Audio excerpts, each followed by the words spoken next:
Well, welcome back. Welcome anew.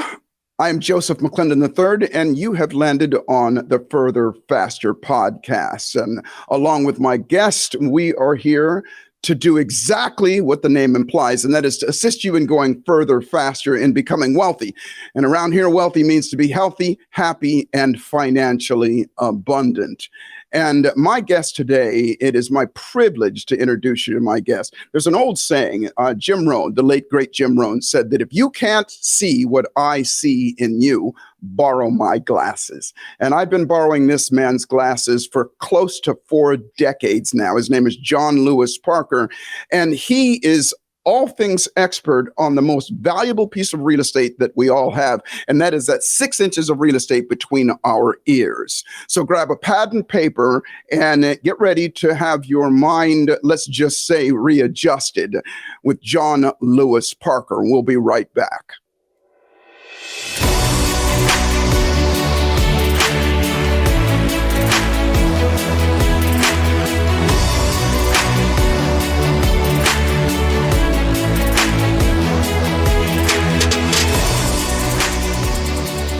Well, welcome back. Welcome back. I am over the top excited to introduce you to, and maybe for some of you, reintroduce you to, because this is his second time here on the Further Faster podcast, is my dear friend, John Lewis Parker.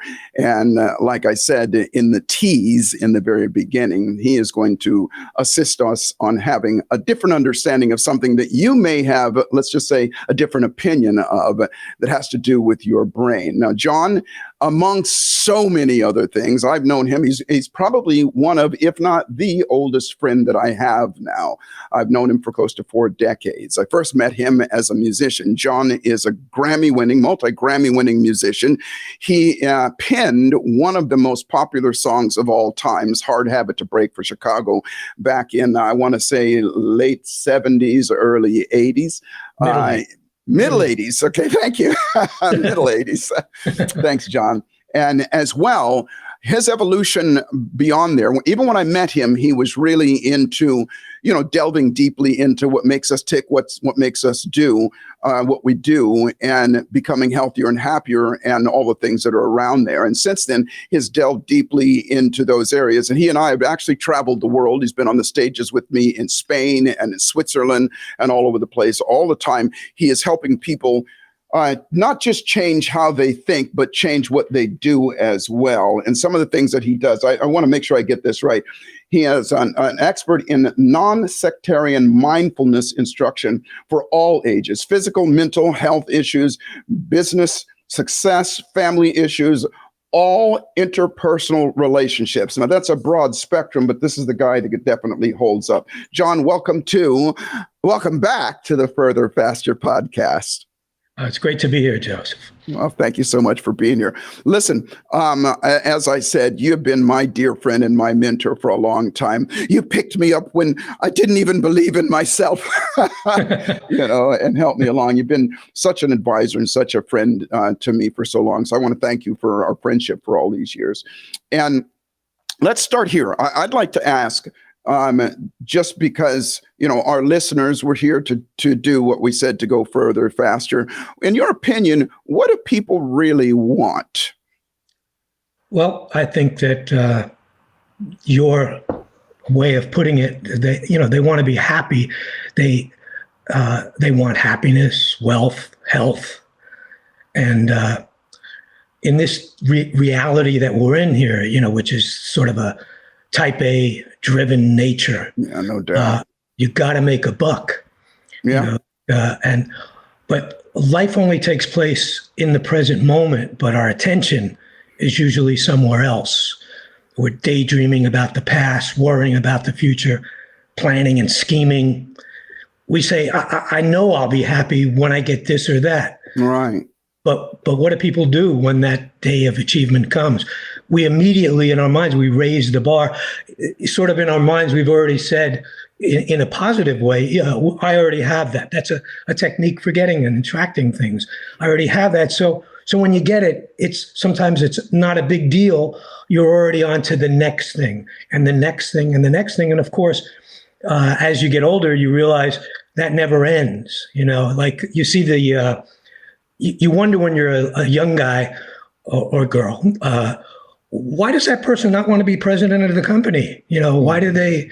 And they realized that it's an endless chase, a crazy way to live, but that's exactly how we live.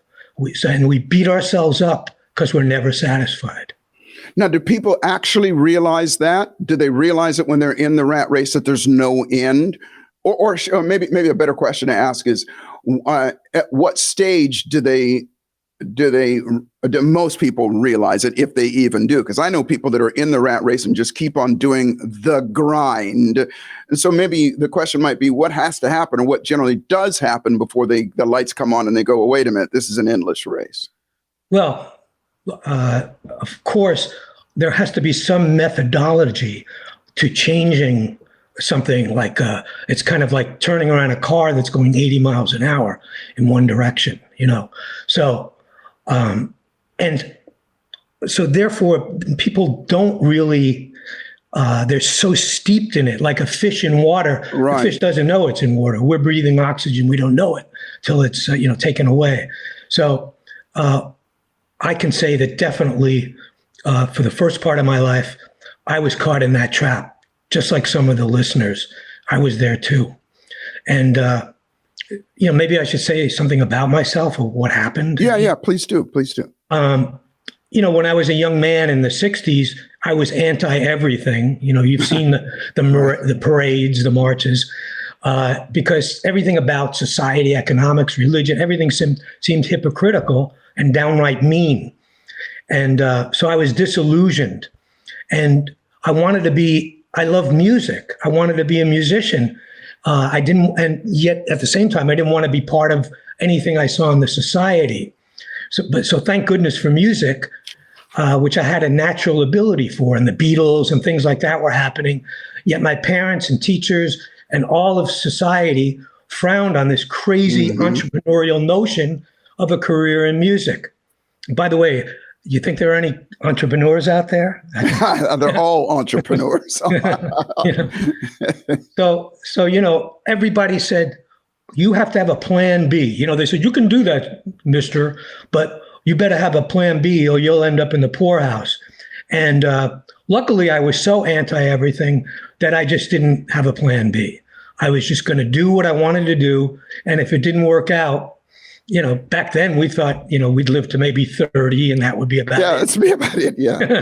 Matter of fact, 30 was the curse age. I remember. It was just you were 30. Yeah. Yeah. Yeah. You're so young acting that I keep forgetting you were back there too. I was back then too. So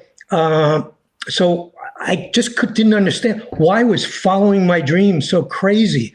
And we're born into whatever system we're born into.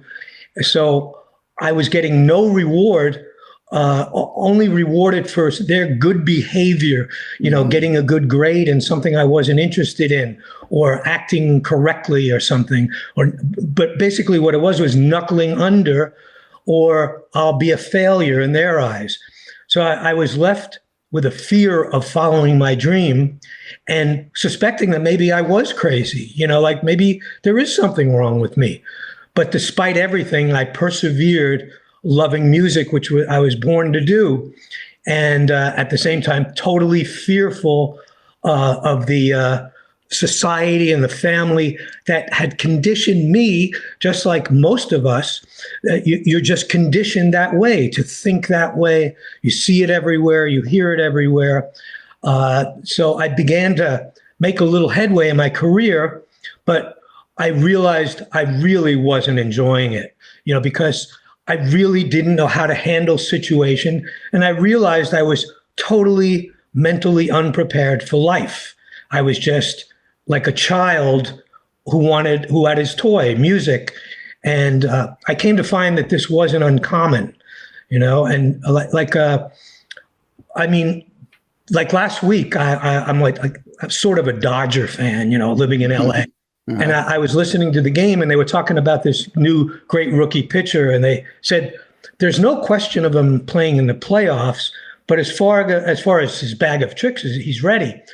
The only question is whether things are going well or whether things aren't going well can he control his emotions? So that's whether things are going well or even not going well. And you entrepreneurs out there, you know that when you get excited, when things are going well, you tend to go crazy. And when things aren't going well, we tend to go crazy or maybe depressed. Either way, yeah. So back then, when I was realizing this, I realized it wasn't just me against the world. It was me against me. I needed answers, but there was nothing supporting my dream. So as this disgruntled, hippie with his fist in the air, I needed something to do. And I knew I needed some way of training my brain or somehow changing my mindset. And I discovered it in a book at a bookstore. I just happened, I actually went to the bookstore, sort of like on my knees. I wasn't on my knees, but you know what I mean? Yeah. Going like, oh Lord, give me something here in this, because there was no internet then, so that was the internet. Was the yeah? You mean reading that old kind of thing? Yeah. And luckily, I just picked out this book. I said, "Oh, this sounds good," and it was a book on meditation. And slowly I got into that, and it began to rewire my mind because, as you know, with the neuroplasticity that we know of, this science that supports the meditative process. You can rewire your mind and change, but I call it, get your mind right. Yes. Because instead of that commercial about cars, this isn't your father's Oldsmobile or whatever that right, was. Right. Like, well, this isn't, your father's meditation or whatever, And I whatever. love that. I love that. You know what I mean? So I'm not a guru. I don't want to be a guru. I don't want to live like monks, although, it's attractive to study and to know stuff. But what happens with meditation is like you slowly kind of become part of organizations and things like that. And I have too much to do to do all that. So I just say, let's get your mind right. And what I can do is for people, what I love doing is, just taking away the time frame. Like it's taken me 40 or 50 years to get where I am meditation wise. And it's really, truly amazing. But it didn't have to take that long. I had to sort of discover everything for myself, and because I got caught up in groups, I got out of groups, et cetera, et cetera, et cetera. I can save you all that time. I can direct you to what to read, where to read it, have discussions about it, know how to interpret that and bring it into your life, so you can train your brain and you can become successful, wealthy, healthy, and enjoy it. Enjoy the process. That is one of the things that I absolutely love about you. And it is the intersection of what you and I do together. As you and I have always talked about, my methodology is changing you in the moment. But I love the metaphor that you used when we were talking just a couple of days ago about, that's the engine. I mean, that's the person. But if you don't, it's like trying to fix the car without going in and fixing the engine. And I love your concept of get your mind right, because that mind is the thing that it is the engine to everything. It's going to make us feel a certain way and do things. And, I spoke about this the other day, what you've done. And I teased this in the very beginning. And I said that most people have a different understanding of, I didn't say what it is, but have a different understanding of what meditation is. A lot of people feel like, okay, that's crystals and rainbows and unicorns and stuff like that. But what you've been able to do is redefine meditation and put it in a way and teach people to do it not only in a shorter amount of time, but it goes deeper as well. Talk a little bit about that, a little bit about your methodology in being able to do that and help people do that. Well, most people don't understand how their mind operates. We suffer because of the stories we tell ourselves. Right. Ask yourself, how would I experience this moment if I didn't add any interpretation? Like, for instance, we're talking here, but if I go like, oh man, maybe a lot of people are listening, oh man, then all of a sudden I've added that and I operate differently. And perhaps I have an unsuccessful, a podcast with you. So how would I experience this moment if I didn't add any interpretation? This brings your attention to the present moment, which is what meditation is about.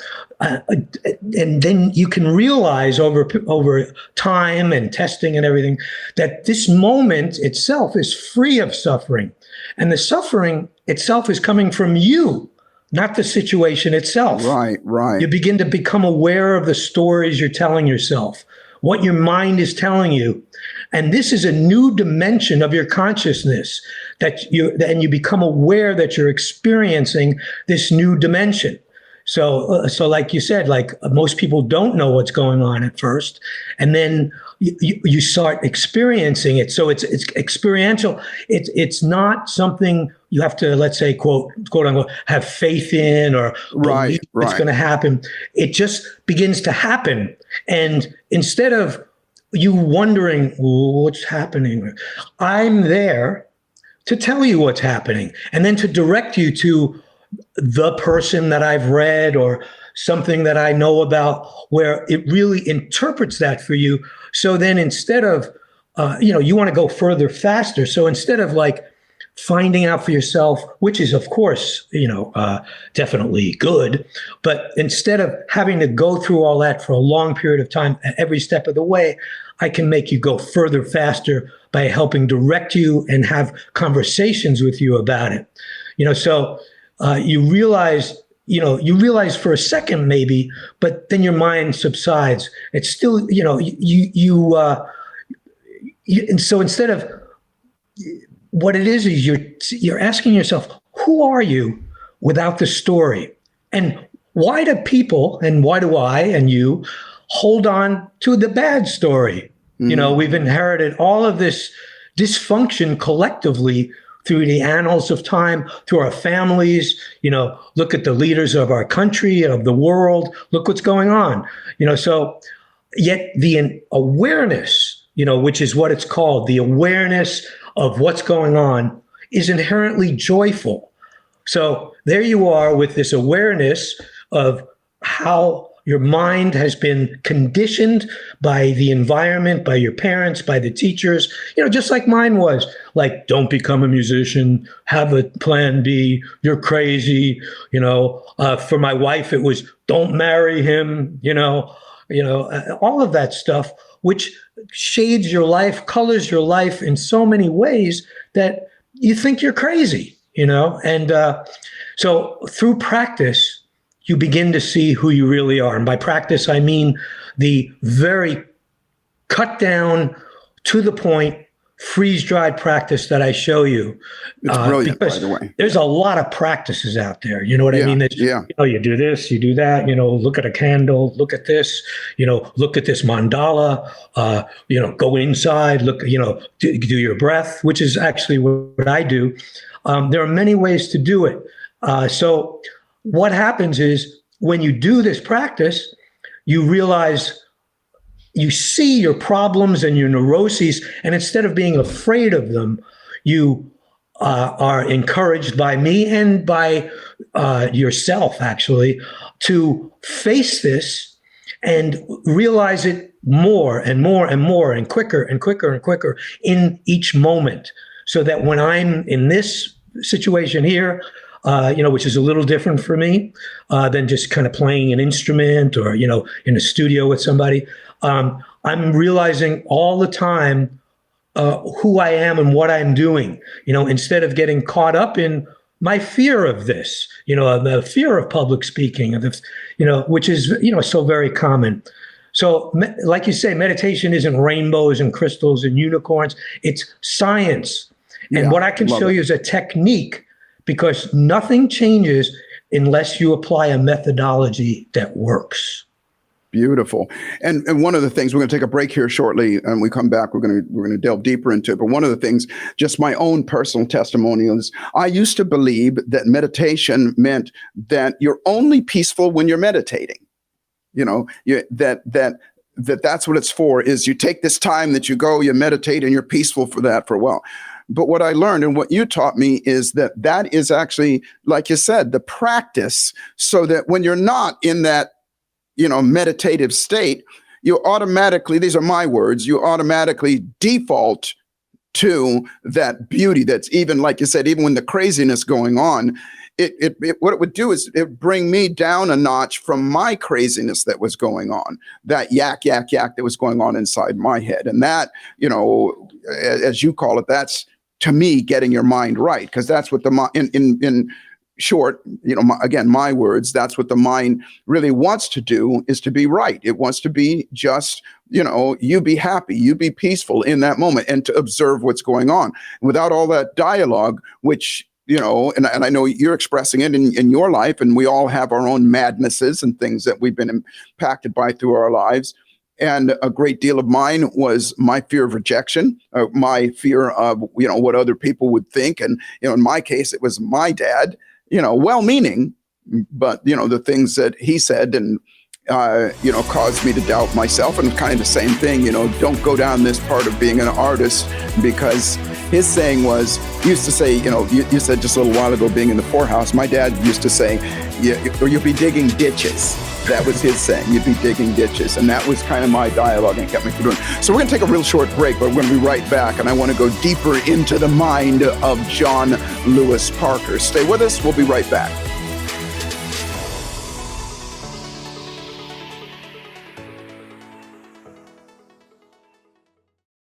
Hey, what's good? It's me, Joseph McClendon III, and let me get real with you just for a second. Now, you've probably heard me talk about this before, something that I call the thieves of our dreams. Procrastination, hesitation, fear of failure, fear of success, self-doubt, self-loathing, imposter syndrome, and fear of rejection. Well, let me ask you a question. What if you could not only retrain your brain and your nervous system to automatically default to your absolute best thoughts, emotions, and behaviors, but you could also do the same for others that are going through difficult times and challenges in their own lives, and things that are stopping them from creating the life of their desires?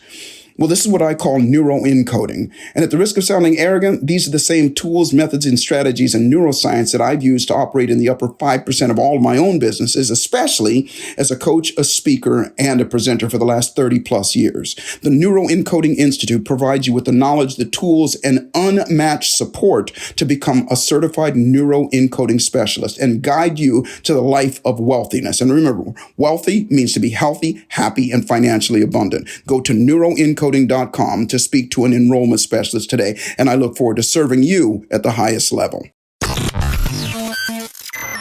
You're enjoying this episode on Angel Phoenix Productions Podcast Network. To explore a complete lineup of quality programs and media production services, head on over to angelphoenix.com or like our Facebook page at facebook.com/Angel Phoenix Productions.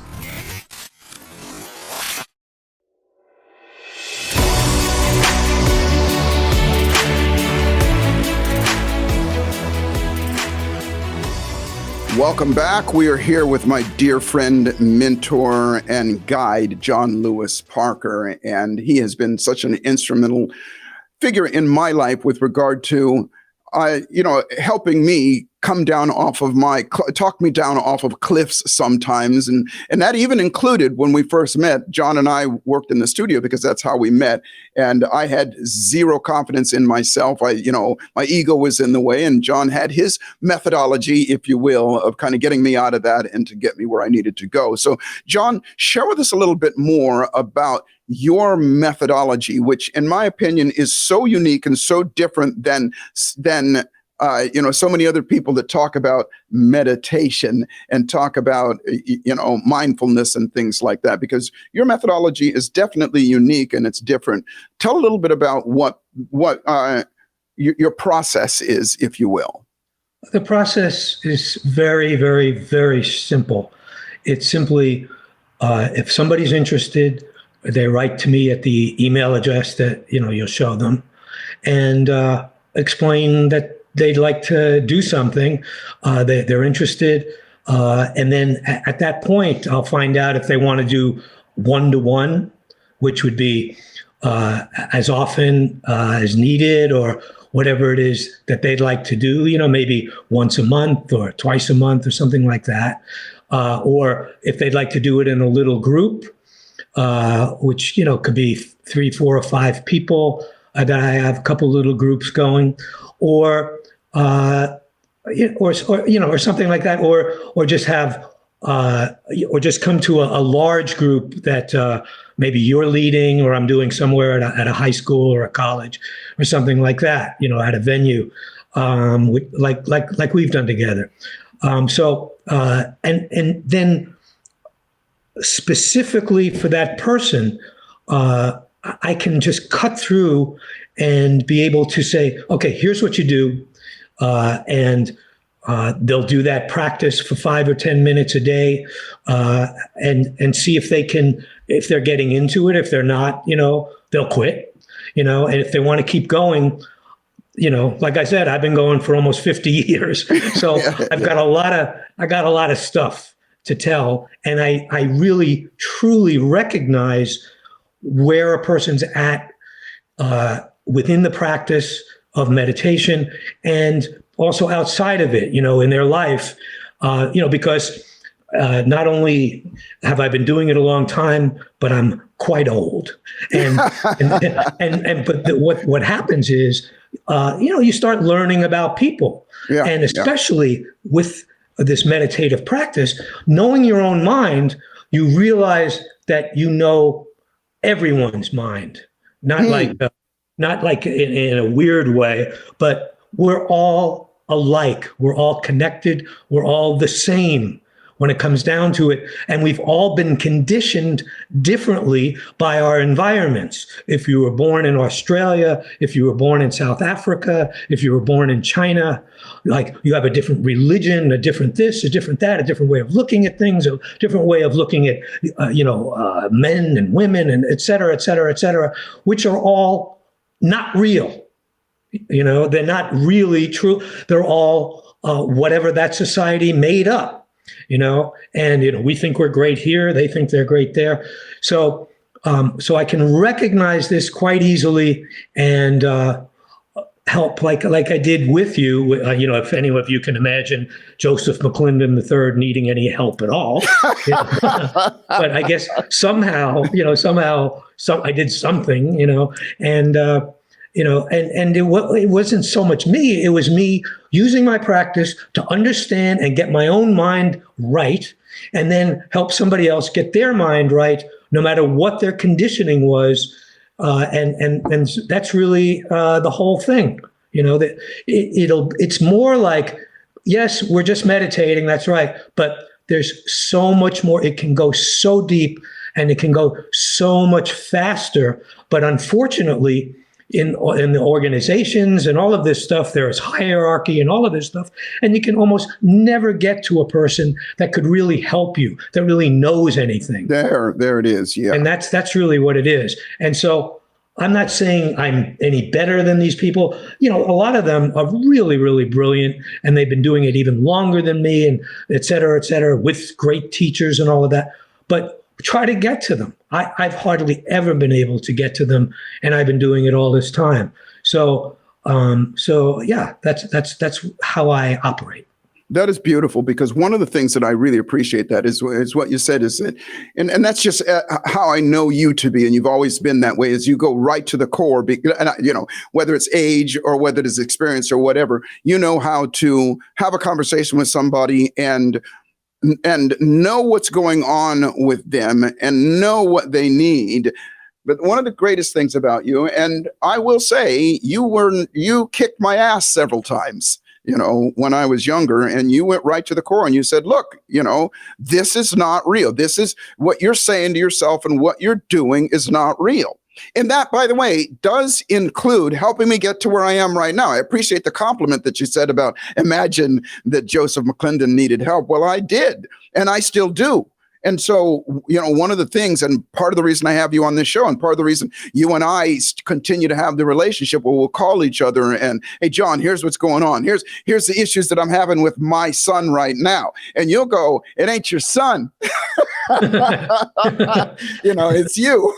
He's going to be doing what he's doing, but my suffering comes from what I've been doing to myself. And sometimes it's a reminder.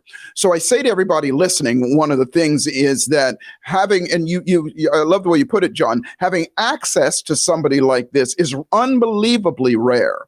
I can say that for myself at the risk of sounding arrogant. I know there's a lot of people who would love to work with me one-on-one, and I just, A, don't have the time, and B, there's so many people that to be able to choose who gets to do this and who gets to do that. And you've made it clear that you're at this stage in your life. And I know you really love to help people and everything. And also recognizing that the myriad of people that are going to come to you. We said this last night. I mentioned this a little while ago.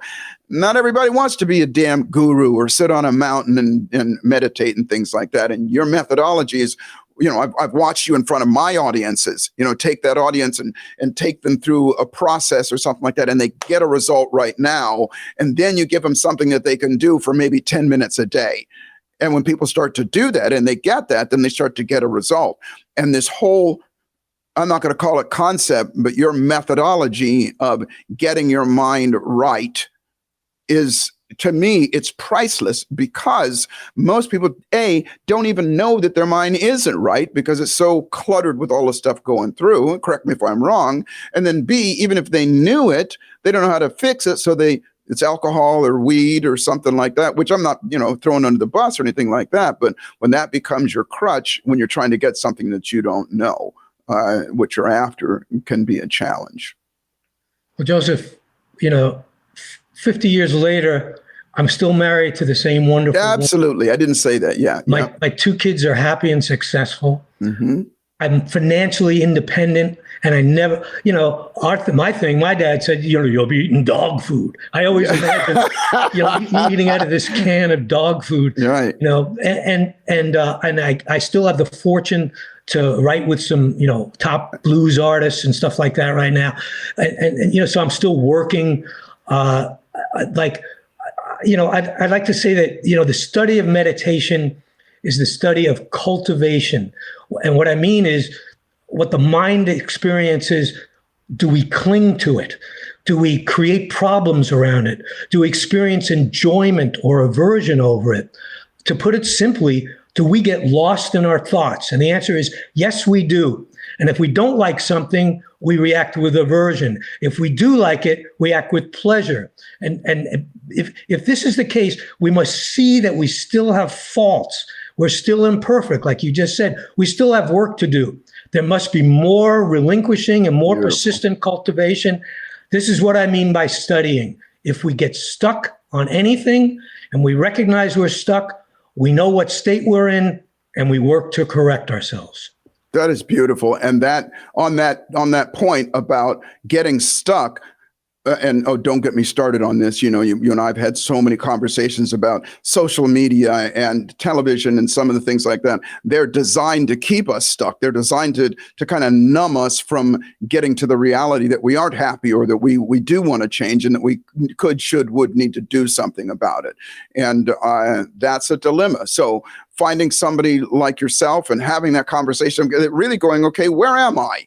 And even if it's, and from your expertise, hearing from you, here's what I see in you, here's what I'm experiencing in you, that's one thing. So a person can go, okay, yeah, I got that.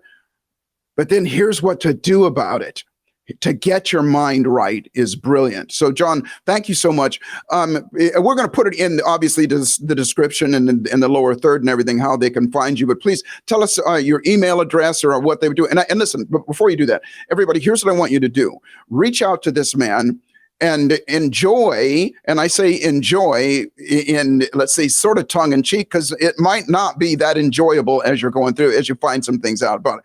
And it is something that if you're on this podcast right now, you're on this podcast because you want more, to go further, faster. And again, further, faster, or being wealthy is healthy, happy, and financially abundant. And everybody wants to do that. And this man can not only show you, what's going on that you're not having that now, but also help you get a clear-cut path to do that easier, quicker, and further, faster. So, John, share with us a little bit about your maybe your email address, how they would find you, and so that they can get personally in touch with you. Sure. It's you'll laugh at this email address because it's so old that I don't even have to put a 1 after it, and it's I'm down for you. The letter I, the letter M, the word down, the number 4, and the letter U at Pac Bell, Pacific Bell, which isn't even in existence anymore.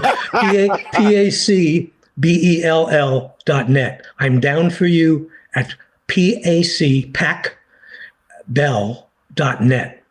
P is in Peter, A is in Alan, C is in carbon, PACBell.net. And if you write to me there, I'll write back and we'll figure out a plan and carry it out, because like Joseph was saying, like you go to Joseph because he can supercharge. It's like putting a supercharger on a car.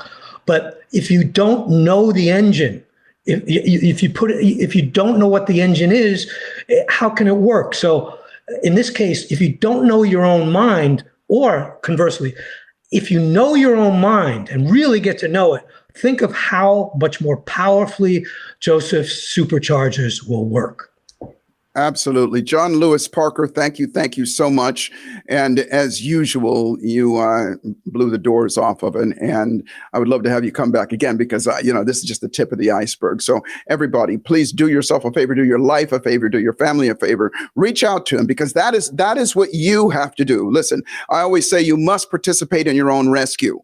And at the very least, in your own elevation to go further fast. So reach out to him, enjoy something that I have enjoyed for, like I said, close to 40 years now. And the man is absolutely amazing. And remember this, life is always exactly what you dare to make it. And fortune favors the bold. So the trick to life is to boldly step up and dare to make your life magnificent. I'm Joseph McClendon III. This has been Further Faster with my friend, John Lewis Parker. And I'll see you at the top.